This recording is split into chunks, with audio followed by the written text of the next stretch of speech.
சகோதர சகோதரிகளே, இப்பொழுதும் இதை பார்த்துக் கொண்டிருக்கிற உங்களை தாமே ஆசீர்வதிக்கிறேன். என்னுடைய அனுபவ சாட்சியை நான் சொல்வதற்கு முன்பாக என்ன நான் அறிமுகப்படுத்திக் கொள்கிறேன். என்னுடைய பெயர் மைக்கேல். என்னுடைய சொந்த ஊர் திருநெல்வேலி மாவட்டத்திலிருந்து ஒரு 7 கிலோமீட்டருக்கு அப்பால துறைவிடுப்பு என்கிற ஊர் தான் என்னோட சொந்த ஊர். பாருங்க, என்னோட சொந்த ஊர்ல எங்களுக்கு வந்து சேவனைகள் எங்களுக்கு வைத்திருந்தாங்க. இந்த பில்லி சூனிய போராட்டத்திலிருந்து தேவன் எப்படி என்னை மீட்டெடுத்தார் என்பதை நான் உங்களிடத்துல விளக்கமாக நான் சொல்ல ஆசைப்படுகிறேன். பாருங்க, என்னுடைய தாய் அந்த ஊர்ல துறைவிடுப்பு என்கிற ஊரில் அவர்கள் நான் என்ன கருவில உருவாகிறதுக்கு முன்பாகவே என்னோட குடும்பத்தில் சேவனை செய்திருந்தாங்க. என்ன எப்படின்னு கேட்டீங்கன்னா, சொத்துக்காகவும் நிலத்துக்காகவும் ஆசைப்பட்டு சொந்தங்களே எங்களுக்கு எதிராக பல சேவனைகள் மாந்திரியங்களை பார்த்து செய்து வைத்திருந்தார்கள். என்னுடைய தாய்க்கு ஆண் வாரிசு இருக்கக்கூடாது என்று முதலாவதாக செய்யப்பட்டிருந்தது. அது அந்த நாட்களிலே என்னோட தாய்க்கு அது தெரிய வரவில்லை. பாருங்க, அதை நான் பிறப்பதற்கு முன்பாக ஒரு குழந்தை பிறந்தது. அந்த குழந்தை இறந்து பிறந்தது. ஆனால் அது ஆண் குழந்தையாக இருந்தது.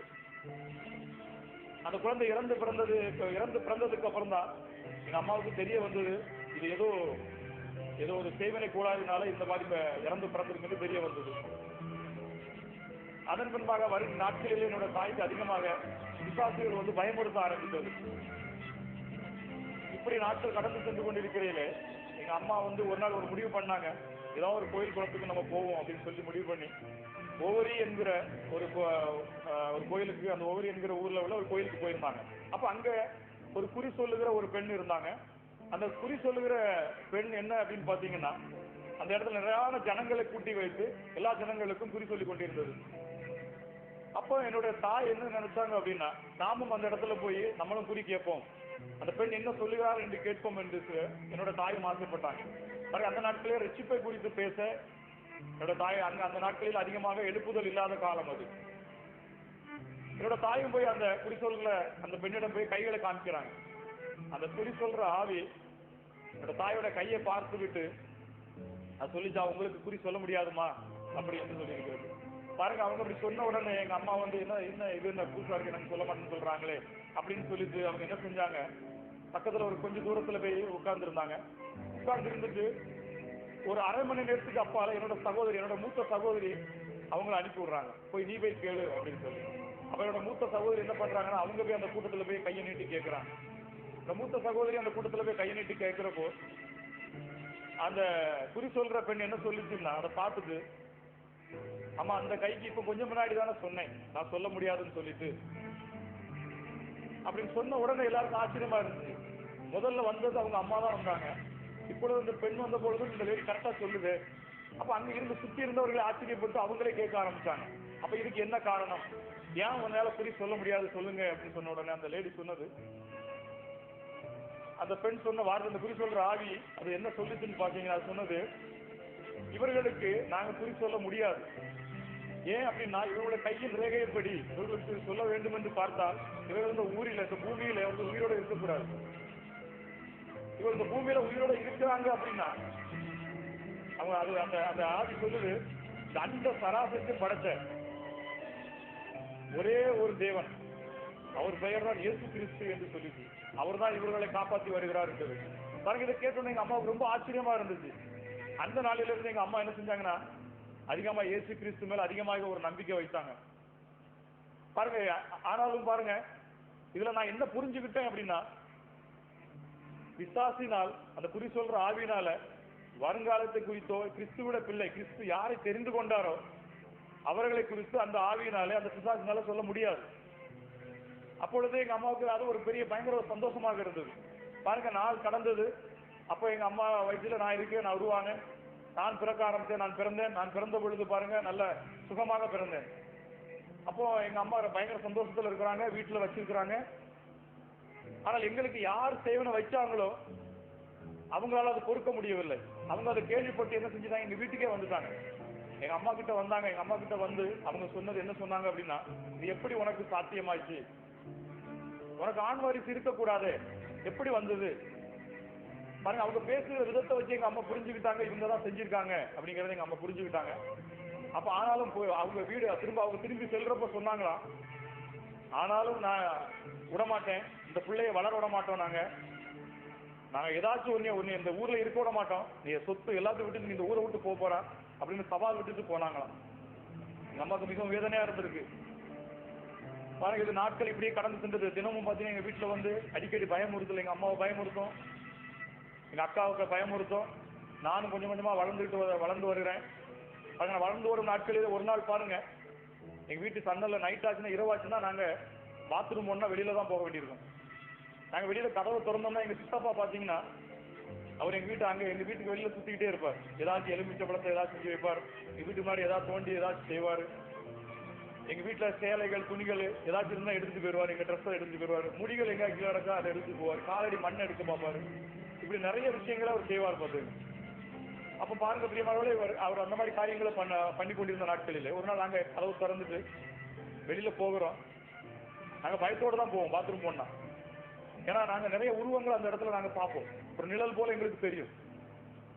அப்ப ஒரு நாள் நான் இதே போல நான் வெளியில பாத்ரூமுக்கு வெளியில போகிறேன். வெளியில போன உடனே எங்க வீட்டு வராண்டாவில் வெளியில இருந்து ஒரு உருவம், ஒரு போஸ்ட் உயரத்துக்கு ஒரு உருவம் அப்படியே எந்திரிச்சு இடது சைடு வழியாக ஒரு மரத்தை தாண்டி அப்படி போற மாதிரி எனக்கு தெரிஞ்சது.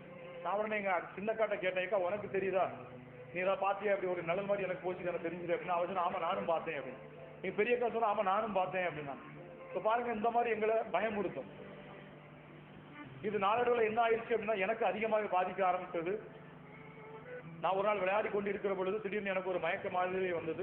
மயங்கி கீழே விழுந்துட்டேன். என்னோட கூட விளையாடி இருந்த பிள்ளைகள் எல்லாம் எங்க அம்மாவை அழைச்சிட்டு வந்தாங்க.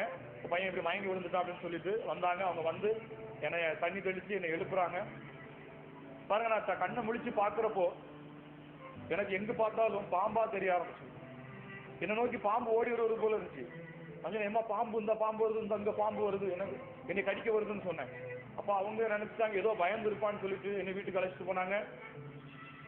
பாருங்க, ரொம்ப அலறிட்டே இருந்ததுனால என்ன என்ன செஞ்சாங்கன்னா அந்த நாட்களிலே அந்த வள்ளியூருங்கிற ஊருக்கு என்னைய காரில் வச்சு அழைச்சிட்டு போய் அங்க ஒரு டாக்டரை பார்த்து, அந்த டாக்டர் பார்த்துட்டு என்ன சொன்னாருன்னா, அந்த டாக்டர் சொன்னாரு, இது ஏதாவது பையன் பயந்துருப்பான், நான் ஒரு நரம்பூசி ஒன்று போட்டு விடுறேன், அவன் அப்படியே தூங்கிடுவான், தூங்கிட்டான்னா ஒன்றும் பயம் இருக்காது, அதுக்கப்புறம் நார்மல் ஆயிடுவான்னு சொல்லி எனக்கு ஒரு ஊசி போட்டு விட்டாங்க.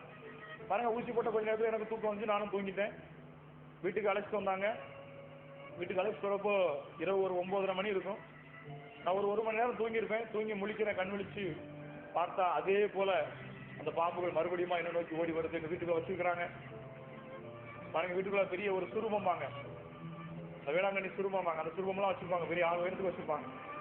என்னோட ஹைட்டுக்கு இருக்கும். அப்போ அது முன்னாடி என்ன நிறுத்தி வைக்கிறாங்க. எனக்கு எங்க பார்த்தாலுமே பாம்பா ஓடி வருது. நான் சொல்றேன், ஏமா அந்த பாம்பு வருது, சேரு கீழே வருதுங்கிறேன். அப்ப என்ன செய்யறாங்கன்னா அந்த சுரூபத்துக்கு முன்னாடி வரேன். நான் பின்னாடி திரும்பி பார்த்தா எனக்கு அங்க இருந்து பாம்பு வருது. நான் எங்க பார்த்தாலும் எனக்கு பாம்பா தெரியுது. எங்க அம்மாவோட இடுப்புல தூக்கி வச்சு ஏமா சேலை வழியா பாம்பு வருதுங்கிறேன். இந்த பாம்புன்னு அலற ஆரம்பிச்சுட்டே இருக்கு. நான் கத்த என்ன என்னோட சத்தத்தை கேட்டு பக்கத்துல இருந்தவங்க, அடுத்த தெருவில் இருந்தவங்க எல்லாருமே இந்த பையன் என்னன்னு தெரியல திடீர்னு இப்படி கத்துறான்னு சொல்லி அந்த இரவு வேளையில எல்லாருமே எங்க வீட்டை சுத்தி கூடி நிக்கிறாங்க. அப்ப எங்க அம்மாவுக்கு என்ன செய்யறதுன்னு தெரியல. பாருங்களோட தாய்க்கு பெற்ற தாய்க்கு அவங்களுக்கு தான் என்ன செய்யணும் தெரியல, ஒரே பையன். அப்போ அவங்க அழுதுகிட்டு என்ன செய்யணும் தெரியாம முடிச்சுட்டு இருக்கிறப்போ யாரு சேவனைங்களுக்கு செஞ்சாங்களோ அவங்க அங்க வர்றாங்க. மறுபடியும் அவங்க உள்ள வந்துட்டு அவங்க பார்த்துட்டு என்னோட தாய் பதஷ்டப்படுறத பார்த்துட்டு கொஞ்ச நேரத்துல அவங்களா மனசு வந்து அவங்களே சொல்றாங்க, அம்மா இதை பார்க்கறதுக்கு ஏதோ சேவன கோளாறு மாதிரி தெரியுது, நீ ஒண்ணு செய்ய, இப்பதான் வீட்டெல்லாம் கூட்டிட்டு நீ நேரம் ஏதாவது கோயில் குளத்துக்கு உன் பையனை தூக்கிட்டு போயிரு, இது ஏதோ கோளாறு மாதிரி தெரியுது, அப்பதான் உன் பையனை உன்னையால காப்பாற்ற முடியும் அப்படின்னு சொல்றாங்க. அவங்க அப்படியே ஒரு மாதிரி மனசுலோட சிரிச்ச மாதிரியே அப்படி சொல்றாங்க. அப்ப எங்க அம்மாவுக்கு புரிஞ்சுக்கிட்டாங்க ஏதோ பண்ணிருக்காங்க அப்படின்னு சொல்லி எங்க அம்மா உடனே என்ன செய்யறாங்க, உடனே முடிவு பண்றாங்க. சரி, அப்ப நம்ம பக்கத்து ஊர்ல கள்ளிக்குளம்னு சொல்லிட்டு ஒரு ஊர் இருந்தது, அந்த ஊருக்கு போயிடலான்னு ஒரு முடிவு பண்றாங்க. அங்க பாத்தீங்கன்னா ஒரு சத்திரம் ஒண்ணு உண்டு, அந்த சத்திரத்துல போய் தங்கிடுவோம் அப்படின்னு சொல்லிட்டு எங்க அம்மா ஒரு முடிவு பண்ணி கிளம்புறாங்க. அப்ப கிளம்புற பொழுது பாத்தீங்கன்னா மணி ஒரு 10:30 மணி அளவு இருக்கும். அப்போ என்னோட 2 சகோதரின்னு சொல்றாங்க, நீங்க மறுநாள் காலையில வாங்க, அவர்கள் வாலிப பிள்ளைகளா இருந்ததுனால நீங்க அந்த இருட்டுக்குள்ள வர வேண்டாம், ஏன்னா நாங்க இங்க இருந்து ஒரு 6 கிலோமீட்டர் நடந்து போக வேண்டியது, ஒத்தேடி பாதையில எங்க அம்மா என்ன தூக்கிட்டு போகணும். அப்போ அவங்க என்ன சொல்றாங்க, நான் மறுநாள் காலையில நீங்க அங்க வந்துருங்க, கதவை போட்டு நான் இப்போ கிளம்பிடுறேன்னு சொல்லிட்டு எங்க அம்மா என்னைய தோல்ல போட்டுட்டு கிளம்புறாங்க.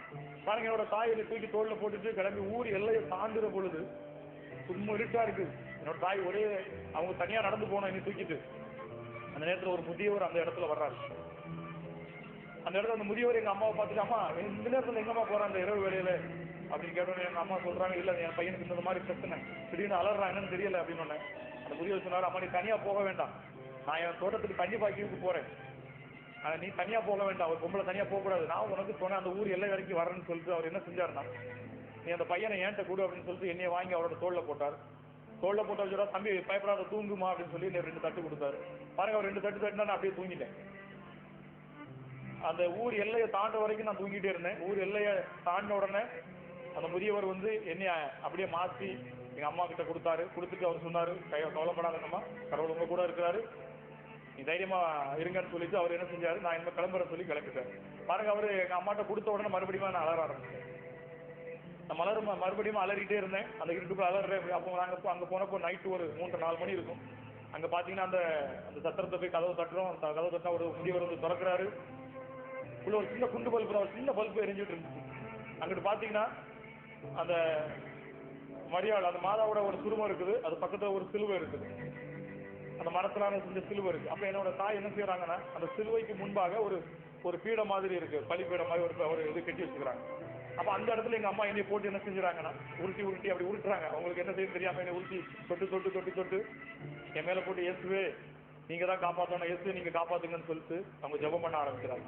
பாருங்க, அந்த இடத்துல முட்டி போட்டு ஜெபம் பண்றாங்க. ஆனா நான் அலறிட்டே இருக்கேன். எனக்கு அங்கேயும் பாம்பு வர்றது தெரியுது, இந்த இருட்டுக்குள்ள என்னை நோக்கி பாம்பு வர்றதா சொல்லிட்டே இருக்கிறேன். அவங்க ஜெபம் பண்றாங்க, ஜெபம் பண்ணிட்டு முட்டி போட்டு ஜெபம் பண்ணிட்டே இருக்காங்க. அங்க இருந்தவங்களும் கூடி வர்றாங்க. அங்க இருந்த எல்லாரும் வந்து சேர்ந்து நின்று ஜெபம் பண்ண ஆரம்பிக்கிறாங்க. ஆனாலும் பாருங்க, நான் அலறிட்டே இருக்கிறேன். எங்க அம்மாவுக்கு பாருங்க, இயேசு மேல அதிக ஒரு பிரியம் உண்டு. இயேசு அதிகமா நேசிச்சாங்க.